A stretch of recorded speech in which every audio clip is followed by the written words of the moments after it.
Hello everyone, welcome back to my channel. तो देखिए friends, आज की वीडियो में हम डिस्कस करने वाले हैं बिहार 7th फेज़ को लेकर आपका सिलेबस क्या रहने वाला है, 50 दिन में भर्ती, ये सारी चीज़ें आपने देखा होगा दैनिक भास्कर में इन्होंने दी थी। ठीक है, मई लास्ट तक विज्ञप्ति आएगी। नेगेटिव मार्किंग के बारे में दिया था, बीपीएससी किस तरह से आपका पेपर सेट करेगा, और अभी फ़िलहाल हाल में ही आपका प्रधान शिक्षक का पेपर हुआ था, उसमें क्या चीज़ें आई थी। साथ में अगर आप बिहार में टीजीटी का एग्ज़ाम देने वाले हैं तो आपको क्या क्या पढ़ना पड़ेगा। नेक्स्ट हम देखेंगे राज्य कर्मी कहलाएंगे, ये चीज़ इन्होंने बोली थी। नियोजित शिक्षक को लेकर सैलरी और इन्हें एग्ज़ाम देना होगा या फिर नहीं देना होगा, इनका एग्ज़ाम किस तरीके का आएगा, ये हम डिस्कस करेंगे। साथ में हम देखेंगे आपसे जो क्वेश्चन पूछे जाएंगे पेपर में वो ईजी होंगे या फिर टफ होंगे। और नेक्स्ट देखेंगे कि आपके पेपर में ऑब्जेक्टिव टाइप क्वेश्चन रहेंगे, साथ में जो आपका पेपर है वो कितने मार्क्स का रहेगा। तो देखिए ये सारी डिटेल मैं आपको देने वाली हूँ, सारी चीज़ें डिटेल में समझाऊंगी, तो वीडियो में एंड तक बने रहिएगा। और अगर आप चैनल पर नए हैं तो चैनल को सब्सक्राइब ज़रूर कर लीजिएगा, क्योंकि यहाँ से आपको ऑथेंटिक इन्फॉर्मेशन प्लस क्लासेस भी मिलते रहती हैं। ठीक है, तो देखिए इससे पहले वाली वीडियो एक मैंने बनाई थी, उसमें मैंने आपको सारी चीज़ें ये समझाई थी कि आपको अगर 1st to 8th का टीचर बनना है तो आपके यहाँ आपके पेपर में कौन से स्टैंडर्ड तक के क्वेश्चन आएंगे। अगर आप हाई स्कूल वाला फॉर्म भरते हैं तो वहाँ पर कौन से स्टैंडर्ड के क्वेश्चन आने वाले हैं, सारी चीज़ें मैंने समझाई थी। फीमेल्स को कैसा रिलैक्सेशन मिल रहा है, ठीक है। तो वो वीडियो अगर अभी तक आपने नहीं देखी है तो पहले उसे देख लीजिए, क्योंकि उससे आपको काफ़ी चीज़ें समझ में आएंगी। तो देखिए चलिए इस वीडियो में हम डिस्कस कर लेते हैं। सबसे पहले हम देखने वाले हैं सिलेबस। ठीक है, नेक्स्ट हम देखेंगे 50 दिन में भर्ती। तो देखिए सिलेबस हम बाद में देखते हैं लास्ट में, सबसे पहले इन चीज़ों पर डिस्कस कर लेते हैं। देखिए 50 दिन में भर्ती, ये चीज़ आपने देखा होगा दैनिक भास्कर में दी हुई है, और जो इमेज है उसकी वो मैंने आपके साथ शेयर भी की थी कम्युनिटी पोस्ट पर। आई होप आप लोगों ने देखी होगी। तो उसमें कई सारी चीज़ें इन्होंने बोली है। मुख्यमंत्री जी का बयान ये भी है कि मई लास्ट तक विज्ञप्ति जारी हो जाएगी। तो देखिए कितना हद तक ये सही बोल रहे हैं। विज्ञप्ति आती है या फिर नहीं आती है ये तो हमें इस मंथ ही इस मंथ नहीं, मई में ही पता चल पाएगा। ठीक है, तो देखिए 2023 में एग्ज़ाम आपका होना डन है। ठीक है, तो ये मानकर आप अपनी प्रिपरेशन अभी से स्टार्ट कर दीजिए, क्योंकि इन्होंने साफ साफ बोला है 50 दिन के अंदर भर्ती दे दी जाएगी आपको। आपके हाथ में आपका कॉल लेटर होगा 50 दिन के अंदर। ठीक है, ये चीज़ आपको ध्यान रखनी है। नेक्स्ट इन्होंने बोला है मई लास्ट तक आपकी विज्ञप्ति आ जाएगी, नोटिफिकेशन आ जाएगा। और देखिए जैसे ही नोटिफिकेशन आएगा ना, वहाँ पर आपकी सारी चीज़ें मेंशन करी होंगी। फिलहाल मैं आपको जो सारी चीज़ें बता रही हूँ कि नेगेटिव मार्किंग नहीं होगी, ठीक है, और मेल आज तक विज्ञप्ति, ये सारी चीज़ें इन्होंने दैनिक भास्कर में बोला है। आप लोगों ने भी वो चीज़ पढ़ी होगी। बट अगर सिलेबस की बात करें ना, तो ऑफिशियल सिलेबस अभी तक नहीं आया है। ठीक है, ऑफिशियल सिलेबस तो नहीं आया है, बट फिर भी अनुमान लगा करके हम ये बता सकते हैं कि पेपर किस तरीके का आएगा। क्योंकि अभी आपने फ़िलहाल देखा होगा, हाल में ही आपका प्रधान शिक्षक का पेपर हुआ था, वहाँ पर जो चीज़ें पूछी गई थी ना, तो उसी पर बेस्ड बहुत सारे यूट्यूबर्स आपको सिलेबस बता रहे हैं। वो यहीं से अंदाज़ा लगा करके आपको बता रहे हैं कि ये चीज़ें आपसे पूछी जा सकती हैं।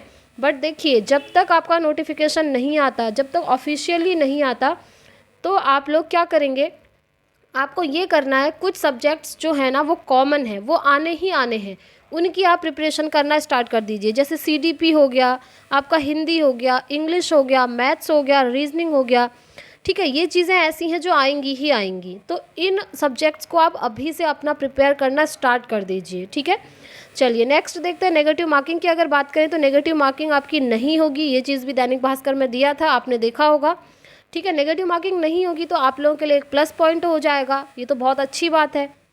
नेक्स्ट देखते हैं, बीपीएससी ऐसे पेपर सेट करेगा। देखिए कैसे करेगा, जैसा कि आप जानते हैं मुख्यमंत्री जी का बयान था कि जो पेपर है आपका वो बीपीएससी कंडक्ट करवाएगा। ठीक है, यही आपका सेट करने वाला है पेपर।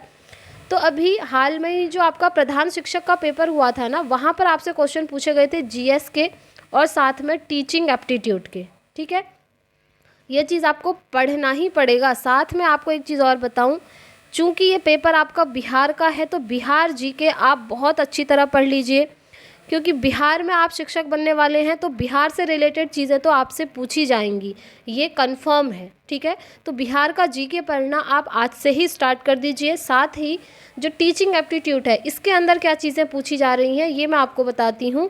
देखिए ग्रोथ एंड डेवलपमेंट है, ठीक है, इंक्लूसिव एजुकेशन है, समावेशी शिक्षा है। नेक्स्ट हम बात करते हैं CCE यानी कि कॉन्टिन्यूस एंड कॉम्प्रिहेंसिव इवैल्यूएशन, जिसे मूल्यांकन कहते हैं। साथ में आपका NCF 2005 आप पढ़ना स्टार्ट कर दीजिए, आपका NEP 2020 पढ़ना स्टार्ट कर दीजिए। अब जिन भी स्टूडेंट्स ने अपना CTET क्वालिफाई किया है वो लोग इस सिलेबस को, टीचिंग एप्टीट्यूड के इस सिलेबस को जो है रिलेट कर पा रहे होंगे, क्योंकि CTET में जो आपका CDP आता है 30 मार्क्स का, उसके अंदर ये सारी चीज़ें आती हैं। ये जितने भी टॉपिक मैं आपको बता रही हूँ ये CTET CDP में भी पूछे जाते हैं। तो अगर आपने CTET क्वालिफाई किया है तो आपका ये जो टीचिंग एप्टीट्यूड है बहुत अच्छा जाने वाला है। आप लोग बस उसको रिवाइज़ कर लीजिए जो CTET के नोट्स हैं, ठीक है। और एक बहुत अच्छी बात है, CDP की क्लासेस इस चैनल पर भी आपकी चल रही हैं, आप चाहें तो देख सकते हैं। प्लेलिस्ट मैंने बनाई है और अभी हमारी 15 क्लासेस कंप्लीट हो चुकी हैं और इनके नोट्स आपको टेलीग्राम पर डे मिलते हैं। जैसे यूट्यूब पर क्लास एंड होती है, टेलीग्राम पर आपको PDF फॉर्मेट में इसके नोट्स अवेलेबल हो जाते हैं। तो आप लोग टेलीग्राम ग्रुप को भी ज्वाइन कर लीजिएगा, लिंक आपको कमेंट बॉक्स और डिस्क्रिप्शन बॉक्स में मिल जाएगा, ठीक है। अब देखिए ये जो CDP की क्लासेस है ना, वैसे ये CTET स्पेशल करके मैंने बनाई है, बट ये आपके ओनली CTET में ही नहीं बल्कि बिहार में जो आपका सुपर टेट होने वाला है उसके लिए भी उतनी ही हेल्पफुल है जितनी CTET के लिए, ठीक है। तो बिहार सुपर टेट की अगर आप प्रिपरेशन कर रहे हैं तो CDP की उस सीरीज़ को ज़रूर देखिएगा, क्योंकि आपको नोट्स भी मिल जाएंगे और क्लासेस भी आप देख सकते हैं, राइट। चलिए आगे बढ़ते हैं। TGT की अगर बात करें, आप TGT का पेपर देने वाले हैं अगर बिहार सुपर टेट में, तो देखिए सब्जेक्ट स्पेसिफिक में आप अपना मेन फोकस कीजिए, ठीक है। आपका ग्रेजुएशन में जो भी सब्जेक्ट रहा है उस सब्जेक्ट को बहुत अच्छे तरीके से अभी से पढ़ना स्टार्ट कर दीजिए, क्योंकि अगर आप TGT में का फॉर्म भरेंगे ना तो सब्जेक्ट स्पेसिफिक आपका रहेगा ही रहेगा, राइट। चलिए आगे बढ़ते हैं। राज्यकर्मी की मुख्यमंत्री जी ने बात करी थी, इनका बयान ये भी था कि अब जो बिहार में सुपर टेट का एग्ज़ाम होगा उसको जो भी स्टूडेंट्स क्वालिफाई करेंगे वो क्या कहलाएंगे, राज्यकर्मी कहलाएंगे, ठीक है, राज्यकर्मी कहलाएंगे। और देखिए नियोजित शिक्षक की अगर बात करें, नियोजित शिक्षक मतलब होते हैं ऐसे शिक्षक जो ऑलरेडी अभी वहाँ पर पढ़ा रहे हैं, यानी कि जो पहले से शिक्षक हैं बिहार में, तो उनका क्या होने वाला है। तो देखिए मुख्यमंत्री जी ने साफ साफ ये कहा है कि इनको भी बिहार सुपर टेट का एग्ज़ाम देना पड़ेगा, ठीक है, इनको भी बिहार सुपर टेट का एग्ज़ाम देना पड़ेगा। और अगर ये उस एग्ज़ाम को क्वालिफाई कर लेंगे तो ये भी राज्यकर्मी कहलाएंगे, और अगर क्वालिफाई नहीं कर पाते हैं ये तो ये राज्यकर्मी नहीं कहलाएंगे, ठीक है। और आप जानते हैं अभी जो नियोजित शिक्षक है ना, इनकी सैलरी काफ़ी कम है, क्योंकि बिहार में वैसे ही सैलरी काफ़ी कम दी जाती है। बट अगर ये बिहार सुपर टेट का एग्ज़ाम क्वालिफाई कर लेते हैं तो इनकी सैलरी भी इंक्रीज़ होगी।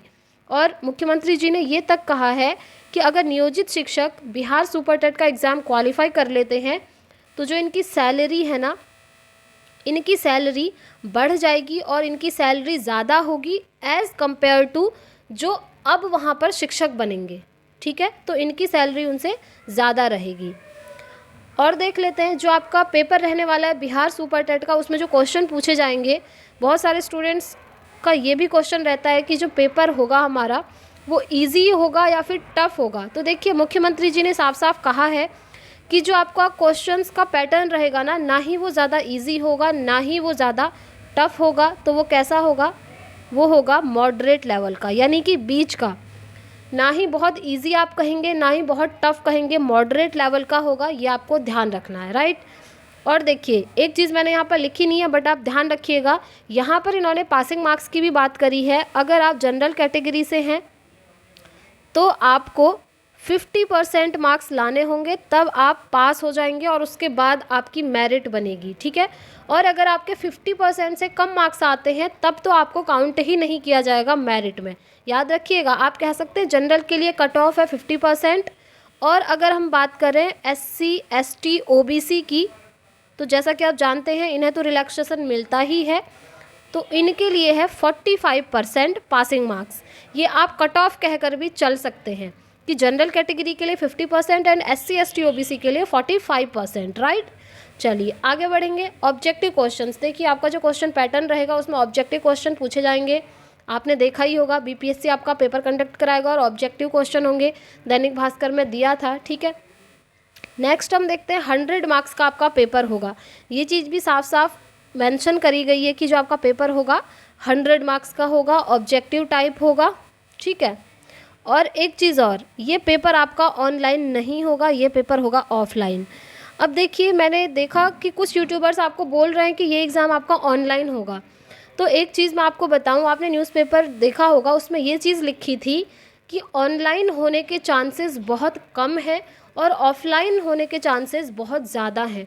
वो इसलिए क्योंकि आप जानते हैं इस बार बहुत सारे स्टूडेंट्स हैं जो पेपर देने वाले हैं और फर्स्ट टाइम जो है ये वाला पेपर आपका कंडक्ट करवाया जा रहा है, तो ऑनलाइन की इतनी फैसिलिटीज़ इतनी जल्दी नहीं हो पाएंगी, इसीलिए ये पेपर आपका ऑफलाइन होगा। और ये बहुत अच्छी बात है, मुझे लगता है कि पेपर ऑफलाइन होगा, वो इसलिए क्योंकि ऑफलाइन में सिर्फ एक पेपर होता है और सभी का सेम पेपर होगा। कोई ये नहीं कह सकता कि हमारे शिफ्ट का टफ आया था, हमारे शिफ्ट का बहुत मॉडरेट था, हमारे शिफ्ट का इजी था, ये सारी चीज़ें रहेंगी ही नहीं। ऑफलाइन पेपर होगा तो सबका एक जैसा होगा, ठीक है। तो आप यही अभी मानकर चलिए कि आपका पेपर ऑफलाइन होना है। नेक्स्ट मैं आपको बताऊं, वीडियो एंड करने से पहले, जब तक ऑफिशियली कोई चीज़ नहीं आती है तो प्लीज़ आप लोग भरोसा मत कीजिएगा।